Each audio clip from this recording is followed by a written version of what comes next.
How does the use of symbols reinforce the thematic side of surfacing?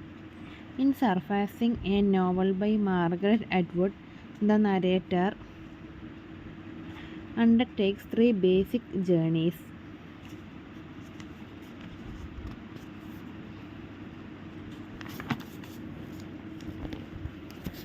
A physical quest to search for her lost father, a biographical journey into her past, and the most importantly, a psychological journey.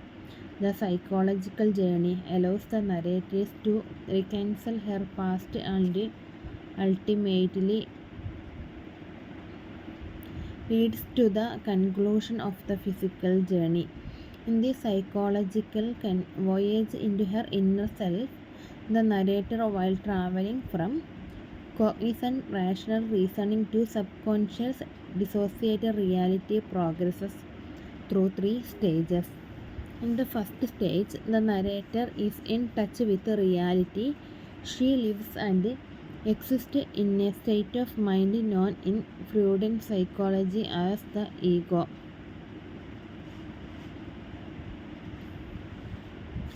The ego, defined as the element of being that consciously and continuously enables an individual to think, feel, and act. The ego is based on a reality principle in which a person reacts in a realistic way that will bring long-term pleasure rather than pain or destruction.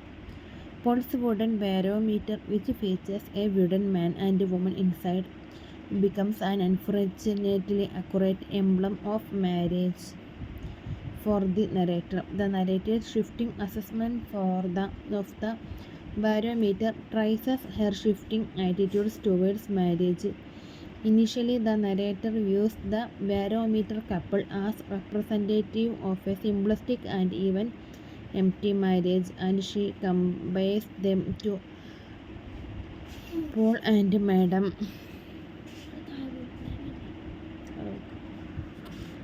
The hanged heroine at the portage represents the American destruction of nature.